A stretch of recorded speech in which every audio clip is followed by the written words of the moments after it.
And let's just go ahead and get started. Hey everybody, welcome back to For Those About to Talk. I'm eating, sorry. That's okay, we're just sitting here hanging out. Hope you're doing the same.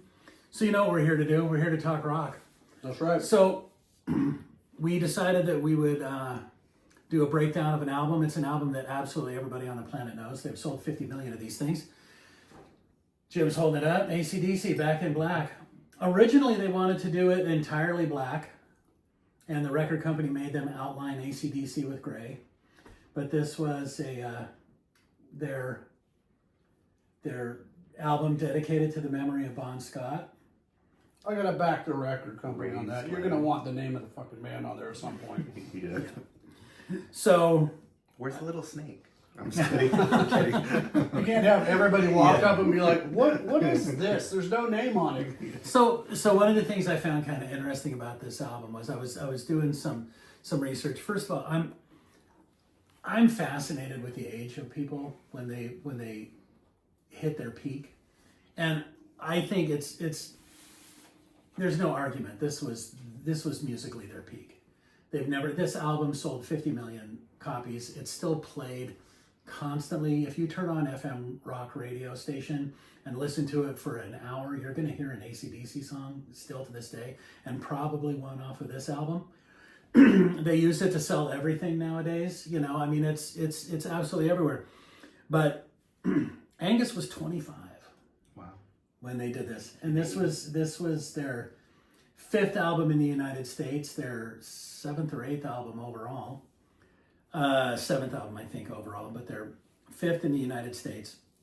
They had hit it big in '79 with Highway to Hell. That one actually, I think, went to number 8 on the Billboard charts. It actually sold for them, and it was the first album. Highway to Hell was the first album where they fired their older brother as the producer and hired Mutt Lange as their producer, and all of a sudden they've got a hit album out there.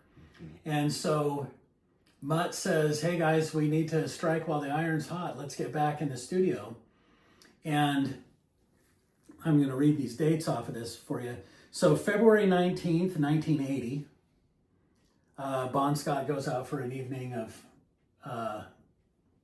celebration with some of his friends and chokes on his own vomit and dies from misadventure. They officially put it on the death certificate. So he dies February 19th. They have his funeral March 1st.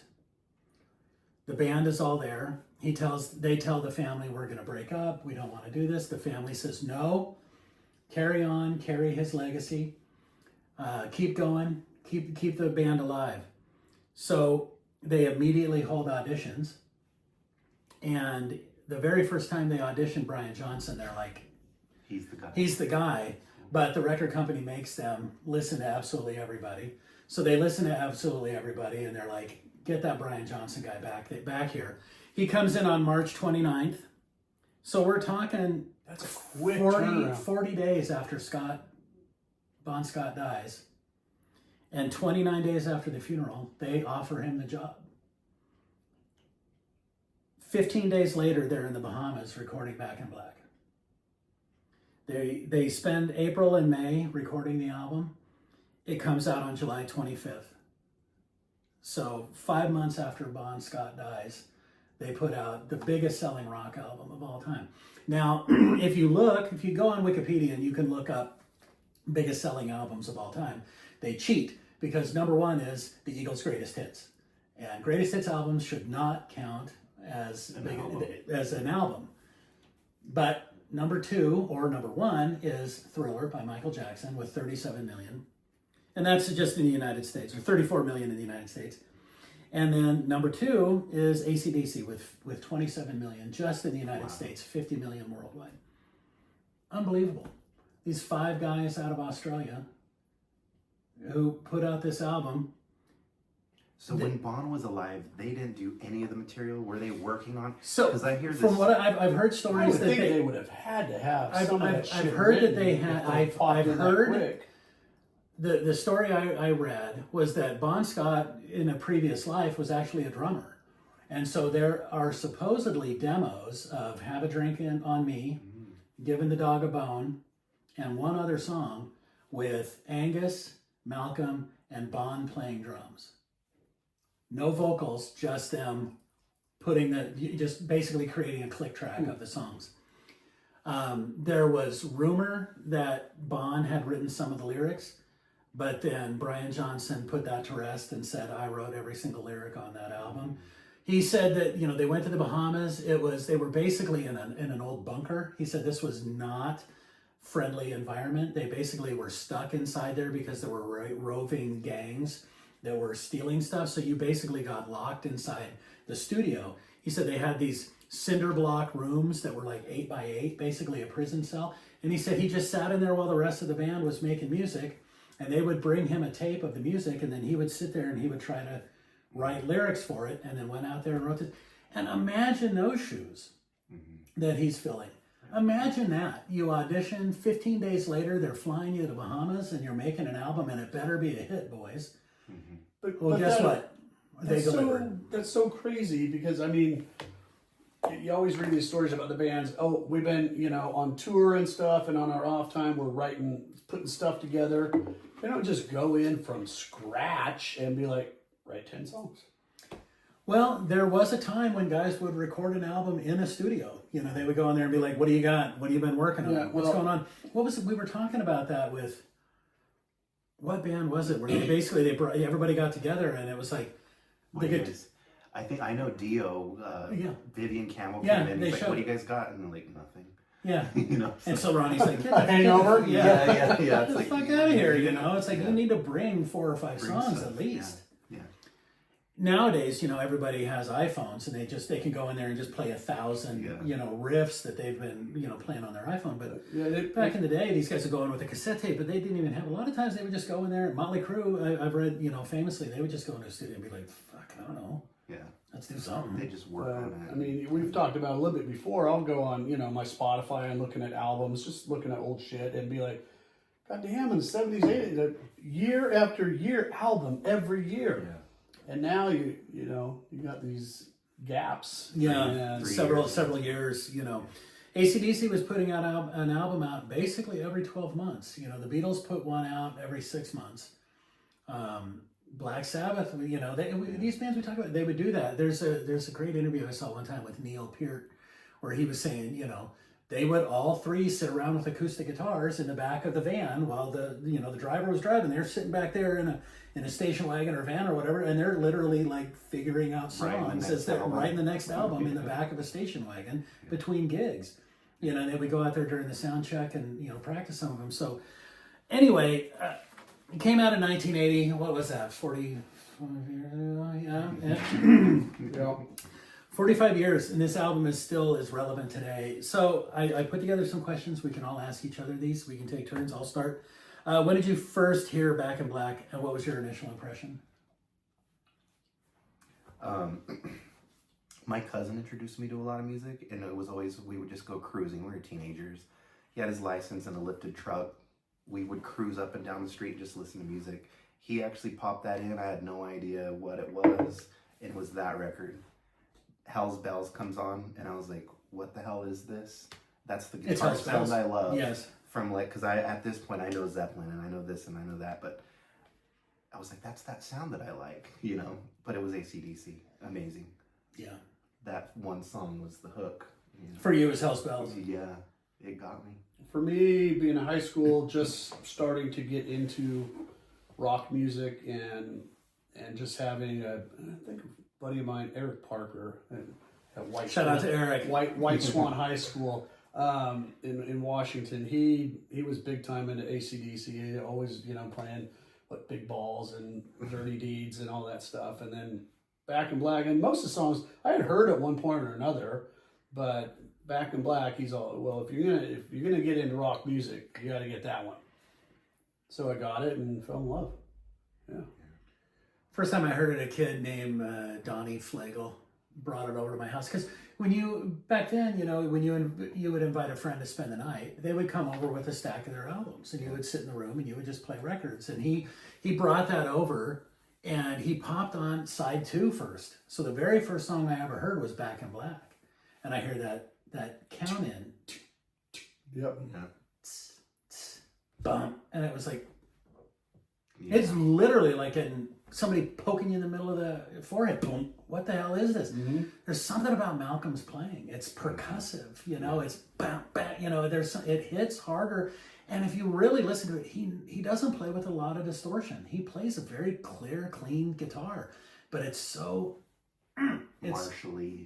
golly. I mean, you can't.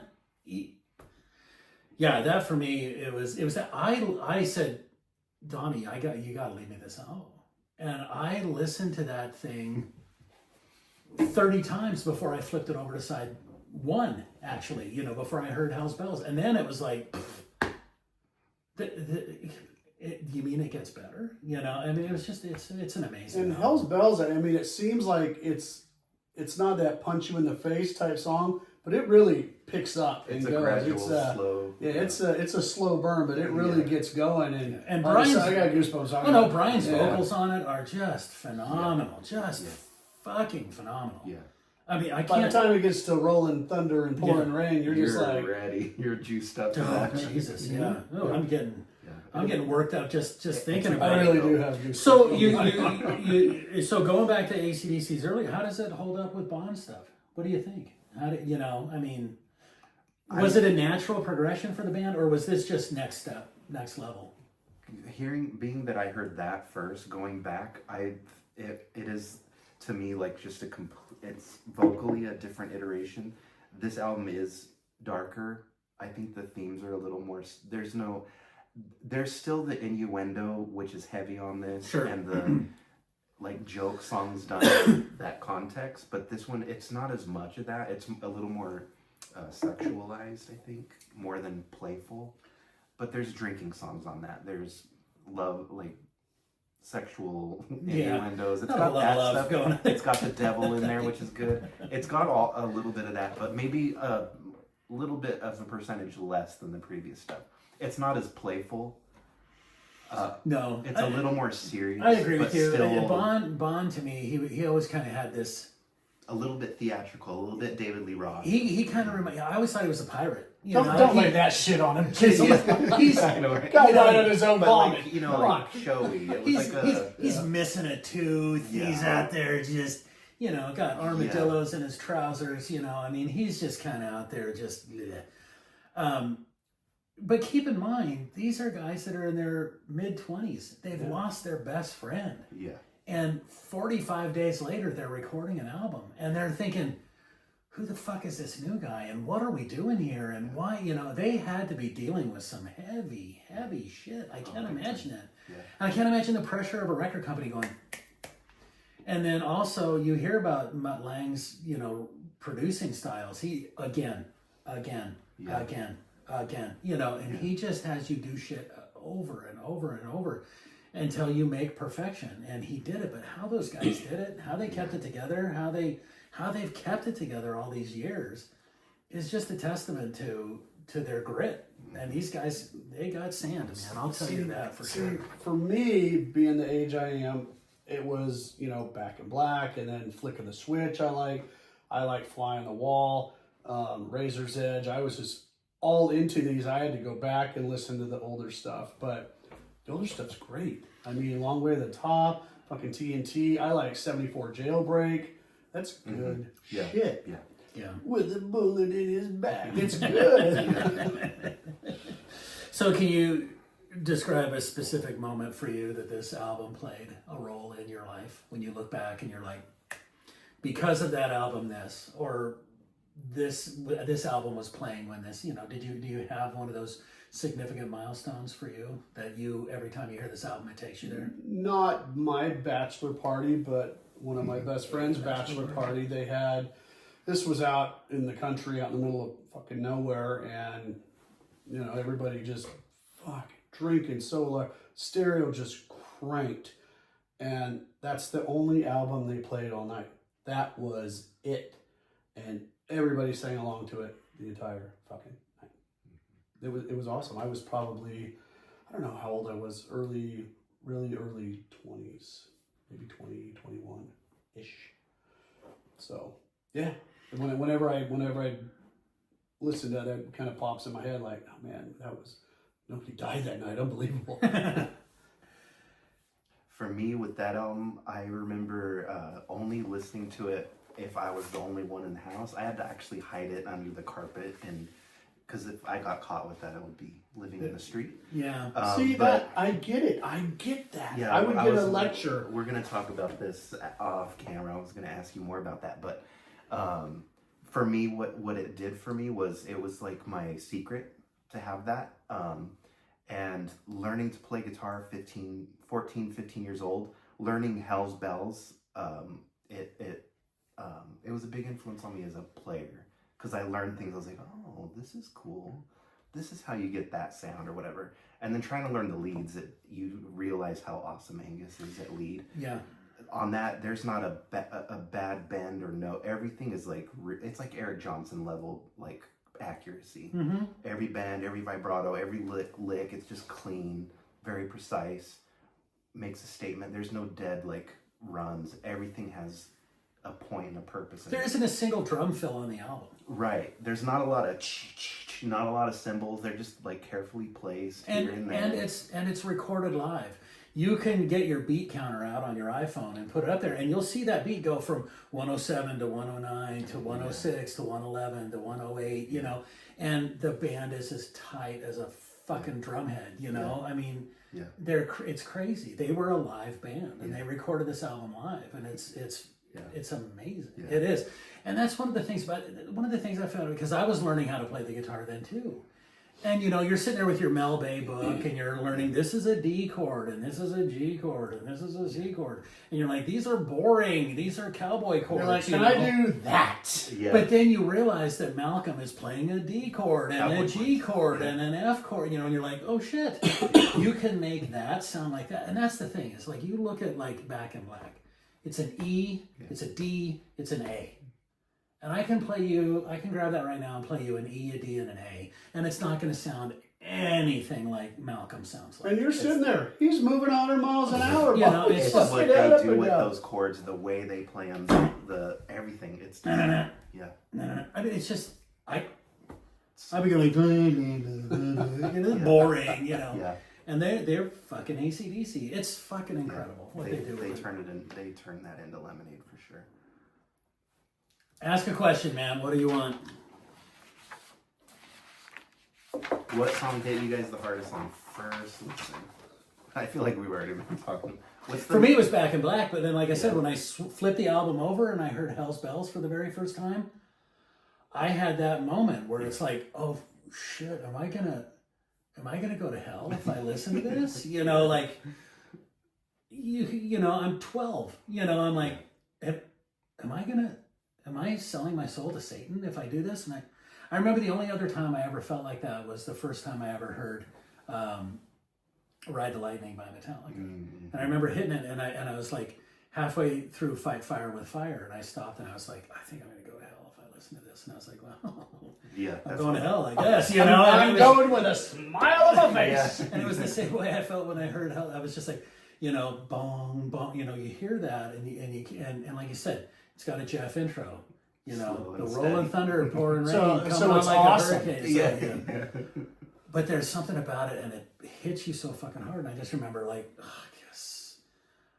I guess I'm going to hell. You know, I mean, it's like if gotta get done. if this is what they're playing in hell, then I'm in. You know, because you know, Grandma was wrong. This rock and roll music is pretty fucking awesome. You know, and that was it for me. I mean, it was Back in Black, and then it was again Hell's Bells. They hit me so fucking hard, and I still driving down the road as a 55-year-old man. Hell's Bells comes on, and I'm like, I'm that 12-year-old kid again, hearing that. I get shivers up and down my spine. I'm thinking, oh, I'm gonna get in trouble for listening to this. If Grandma hears me listen to this, I'm gonna get in trouble. Yeah. But I listen to it and it fucking crank it, you know. And the fact that, you know, my kids, if they're in the car with me, they're like, louder, motherfucker, you know. I mean, it's one of those songs. It's just like it's timeless. It doesn't matter. My grandson's 4. I bet you he's the first time he hears it, he's gonna lose his fucking mind, you know. So Yeah. it's that fucking. My adult kids, ages 33 to 20. My 20-year-old, she still acts like she's 12, but that's fine. I love her for it. But she. So do you, though. In all fairness, I mean. 13. Okay, I'll give you So, that. but all my kids are so into music, and you know they'll listen to rock and all this other stuff. But you know, my older girl's more Tay-Tay shit. But anyway, But my youngest, she'll listen to kind of the rap music, but she likes rock. And I'll, when she lived at the house, she'd be blaring the music when she's in the shower, and I'd hear Kings of Leon, and I'd hear Thunderstruck by AC/DC, and I'm like, that's my kid. You get a little tear in your eye. And last year, before she turned 20, she's like, I want to go to a rock concert with you and Mom, because she knew we had gone and seen the Cult and Kings of Leon, and she's like, I want to do that. And I'm like, really? Okay. Oh, we are. So yeah, that's pretty cool. How about deep cuts?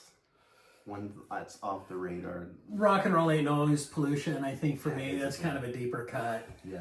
It doesn't get a whole lot of radio play. Love the guitar lead on that too. Yours is Giving the Dog a Bone, right? Didn't you say that's your favorite? That's my favorite song off the album.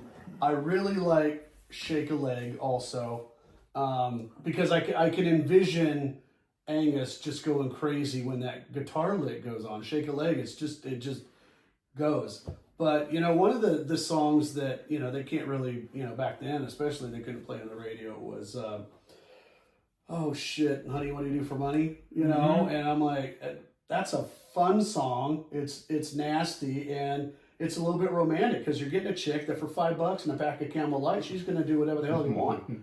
So that's not a radio song. No, and just about everything else was on the radio. That album is it's big, but that song, it was, you had to get the album to listen to that one. And it's You're fun. right. It's got a little tongue in cheek. It's a little naughty. It's a little, it's, how about you? Favorite deep cut? I like Have a Drink on Me and Great song. That's a great song. Shoot to Thrill. Those two were my other Shoot the Thrill, good. Yeah, that's those a hard. licks The thing with and whether it was Bon Scott or Brian Johnson, you can't always understand what the fuck they're saying. Sometimes, You just can't. Yeah. Okay. Have a Drink on Me. Everybody can sing along with that song. Yeah. That one and You Shook Me All Night Long. Yeah.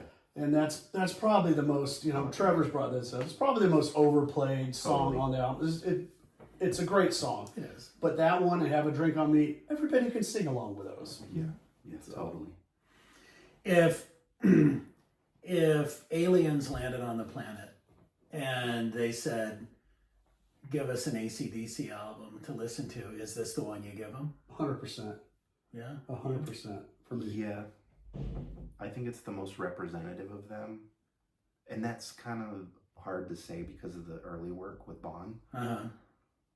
I think if you listen to this, it's going to make you go seek out the other stuff. Yeah. So I think that's what it did for me. Yeah, That's what it did for me, for sure. Yeah. If this album was released today, would it be as big as it is?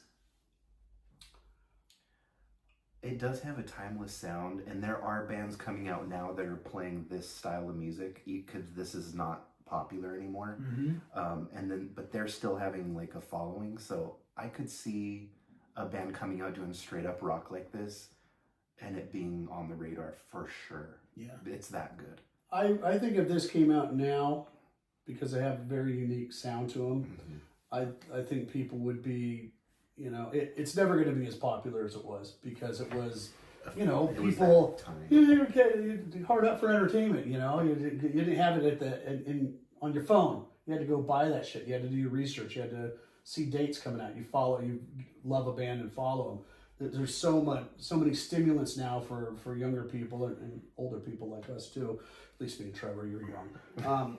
So many stimulants. I got sports on my phone. You got sports on your phone. Yeah. So you got all that. We'll go with sports. But back then it was, for sports, you got Game of the Week, you got Monday Night Football, and music. You had to look up concert dates and you'd catch that band supporting that new album they did. Yeah.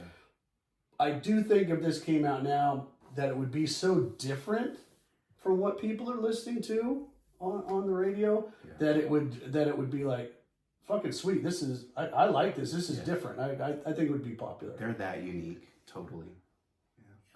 I don't. I And the fact agree that with everything you're saying. I think that the fact that it stands up 45 years later and we're doing a show on it is testament. Yeah.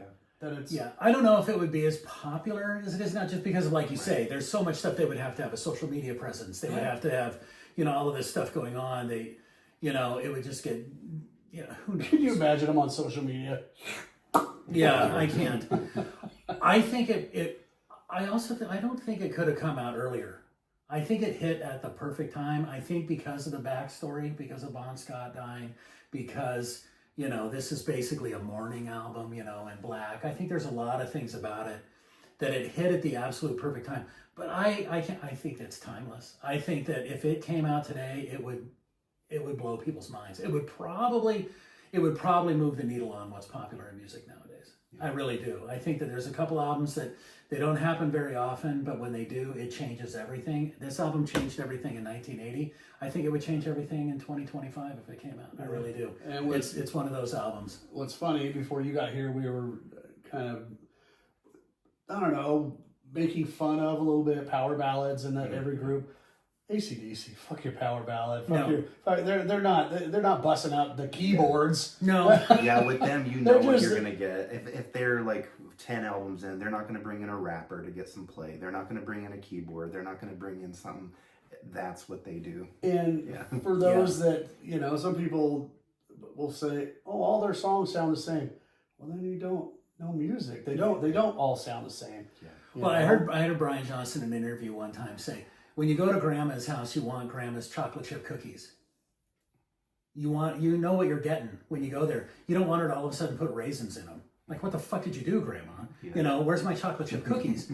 When you pick up an Grandma, I'm putting you to home. Yeah. What the fuck? When you pick up an AC/DC album, you know what you want to get. You don't want keyboards. You don't want special guests or featuring so and so or or acoustic. AC/DC unplugged.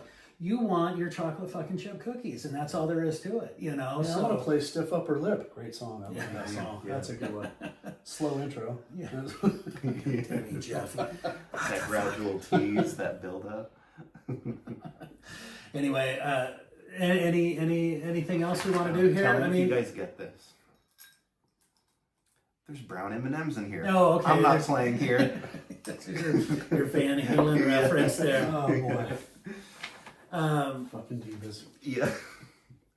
So the classic rock records of the same era. How does this compare to other classic rock albums of the same era? 1980. What else? 1980. We had ELO on the radio. We had Dire Straits. Were they out by then? Yeah. I'm trying to think of. Foreigner was out. Toto was out. To me, it's absolutely no nonsense.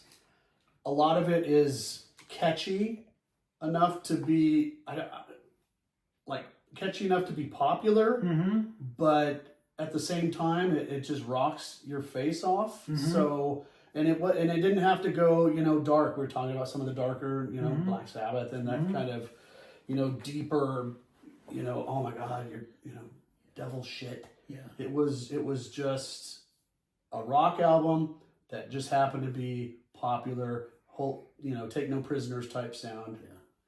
That's what it was. And in 1980, this definitely had that get that shit out of my house vibe to it. If mom and dad like had you play a party band, which made you covet it even more. You're like, well, this is dangerous. Mom and dad want to. They get mad at me when I listen to this. Well, you're living on the edge. It's like a party album, but not soft, not that cotton candy rock that I fucking talk about. Yeah. There's a few albums that came out in the 80s. Ace of Spades by Motorhead was out. out. Okay. Oh, God. David Bowie, Scary Monsters. Permanent Waves by Rush was out. U2 dropped Boy. Peter Gabriel, I guess this is his debut solo. Blizzard of Oz came out in 80. Okay. The Clash, Sandinista. Oh, Sandinista, yeah. Steely Dan was... Genesis put out Duke. That was a big one. That's a really good album. So Queen, The Game. Yeah, this held its own in that. It has. I mean, you listed a bunch of albums that I could listen to right now. Exactly. All of them were pretty good. So good. I'm not a huge David Bowie fan of that era. I wasn't. Thin White Duke, that weird shit. He was going through, just doing mountains of cocaine. Yeah, me and my wife debate David Bowie. I like a few of his songs, but I'm not my favorite. And every time I listen to him, it's like one of the weird shit. I'm like, I don't want the weird shit. Give me the stuff I like. For me, Duke is, Yeah, that's a great Genesis album. It really is. It's Turn It On Again is on. It's a great album. Who else did we have on there? Steely Dan. Steely Dan. Steely Everything Dan is was- amazing. Yeah. But how does it hold up? Yeah. Well, we're still listening to it 45 years later. Are you still listening to Steely Dan? Yeah. Well, yeah, I am. I wouldn't turn it off if it's on, but Yeah. I ain't searching for it. I'm still seeking this out. This is one of those when I'm in that mood. Heaven and Hell came out that year too, by Black Sabbath. Oh, That's a good competition. Are they playing us off? Jesus Christ, it must be that time. All right. Well, guys, what do you think? Thumbs up, thumbs down on this AC/DC. Check it out. After Christ, the devil comes. I remember That's that what one they was say. that somebody said. Against Christ. you mean that's not what it stands for? What's next? Yes, Wasp yes, is we yes. are sexual pervert. Oh wait, that That is what it stands for. I highly recommend it. 2 thumbs up. I think you're going to get 6 thumbs up from us on AC/DC Back in Black. If you haven't heard from it, welcome to Earth. I'm glad you made it. Hope the trip was safe. And And if you haven't, if you're our age and you haven't influenced your kids to listen to that, you did them a disservice. yeah, You really did. Yeah, you did. You're probably a bad parent. Be a better parent. You know, honestly, Do better. Just do better. Come on, you can do better than that. Yeah. Awesome. Great. Good Thanks, things. everybody. Thanks. We'll Fun see you next show. time. Really fun Remember, show. like, subscribe, leave your comments. Tell us what your favorite song on Back in Black is. Tell us if you disagree with this being their best album. Or just tell us why "Giving the Dog a Bone" is your favorite song off Back in Black. I love that fucking song. Take care, everybody.